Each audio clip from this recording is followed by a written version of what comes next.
Welcome to Cut the COVID Crap Part 86. Why you should be vaccination hesitant.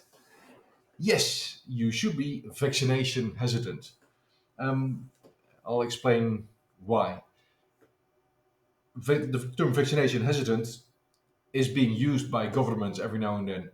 Yeah, we don't want people to be vaccination hesitant. We have a marketing campaign to make sure that people are not vaccination hesitant. We need to combat disinformation because it will make people vaccination hesitant. You should be vaccination hesitant because you should be hesitant um, to take any medical intervention. And the vast majority of the people thinks like that. Like, if I get into an accident and go to the doctor, it says like, um, you could get an operation, could not get an operation, but I don't think it's necessary. Yeah, then I don't want to go for the operation. I would only go for it if it's necessary. If I get a headache, um, if I get a slight headache, I could take a pill, paracetamol or something. I could not do it. Well, I prefer to not do it. I want to be as little dependent as possible on drugs. I'm not against drugs. I'm not against medicine. I'm not against the operations. I'm not against vaccination. But if I have the choice for a minor discomfort that my body can take care of, I let my body take care of it. So I am medicine hesitant as well. Vaccination, very same thing. I'm vaccinated for many different things. I believe in the concept of vaccination. Um, but like if I have to go to Africa, then probably in some countries I'm required to get a yellow fever vaccination. I'll consider it for that specific reason. Do I care for a yellow fever vaccination now? No, I am vaccination hesitant when it comes to yellow fever. So are most people. Most people in the West um, that don't travel to Africa regularly are not vaccinated against yellow fever, I think. Um, but it's their own choice. I mean, um, could they be convinced to be vaccinated against yellow fever? Probably. There's a minute risk if you don't travel to Africa that you can get it as well. But yeah, getting vaccinated that has a minute risk as well. Why does getting a vaccination have a risk? Actually, Rfk Jr. explains that quite well in his recent interview with Joe Rogan. I definitely recommend it. It's a 3 hour watch. But anyway, how do how did old school vaccination work? I'm talking about the old school vaccination, not the experimental mRNA vaccinations. You get a dead virus. Purely that virus wouldn't create an immune response, and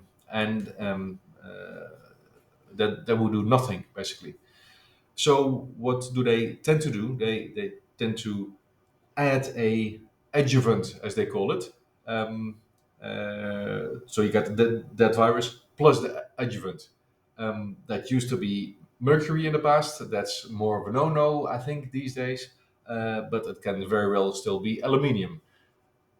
They add a toxic as adjuvant. Why? What's the reason to add the toxic?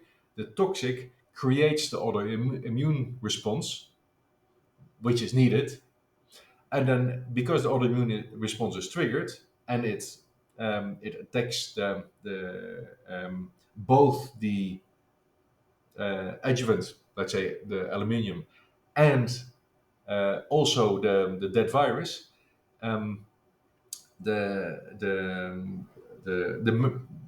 the memory cells of your system, of your autoimmune response, um, they will remember like, hey, this is not good.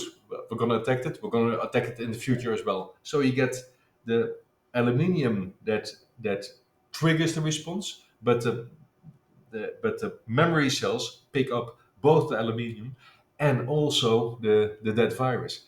That's the idea of the old school attenuated virus vaccinations. So, but these adjuvants are toxic. You get a minute little toxic ingredient, and if it's low enough, your body will take care of it. But like, do you continually want to add um, toxic stuff to your body? I don't think so, right? I mean, only if it's needed. Again, I'm not against vaccinations. I've been vaccinated several times, but like, why should I take a vaccination that is not needed? You should be vaccination hesitant. If you don't need it, you shouldn't take it. There's no reason to be vaccination to be wake up with getting a new vaccination every day. It doesn't make sense. And if you think you need it, well, there's news. The Cleveland Clinic has brought out um, a new one on the COVID bivalent booster vaccinations. I credit Igor Chudov for picking it up quickly. The link below, as usual. So this is the Cleveland Clinic. They did more studies before, and the title is "Risk of Coronavirus Disease 2019 among those up to date and not up to date on the COVID vaccination." So they compare the people that were vaccinated with the bivalent booster and without the bivalent booster. And lo and behold, who is more has more chance of getting infected? The ones that had the bivalent booster. Didn't work, right? Despite what they all said in despite all the recommendations, like this is the new thing that you need to be up to date for. Um, well, apparently it was counterproductive, basically.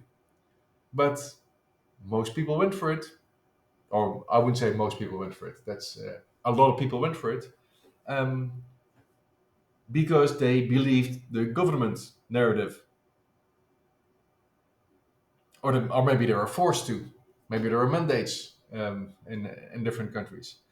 Um, but it's not that the science changed. Bear that in mind. There's no change of science because, like, the bivalent booster when they rolled out, they were tested on 8 mice. This is not new science. This is they came out, tested on 8 mice, and the FDA they approved it. And the people that took it based on those data. So they believe that if it's if the if Pfizer, for example, if they publish a study based on 8 mice, that's convincing enough. Think for yourself. If a car salesman says that no, the airbag was tested well on 8 mice, would you believe him? I mean, if it was if it worked well, then they would have shown better studies on humans, on a larger number of people. But 8 mice is all that they came back with. And you believe that? Well, if you still want to believe it, I think the awake people shouldn't try to convince the people that still want to believe in the story. Um, they want to be in their bubble that they did the right thing or the science has changed. Leave them alone. It's okay. We don't need more sheep. The sheep will die eventually. It's okay. Don't worry, leave them alone. I mean, if the government tells you once something that is untrue, that was clearly untrue, like it's a pandemic of the vaccinated, are you gonna continue to believe them? If you want to believe them, yeah, be my guest. I can't be bothered to spend energy on it.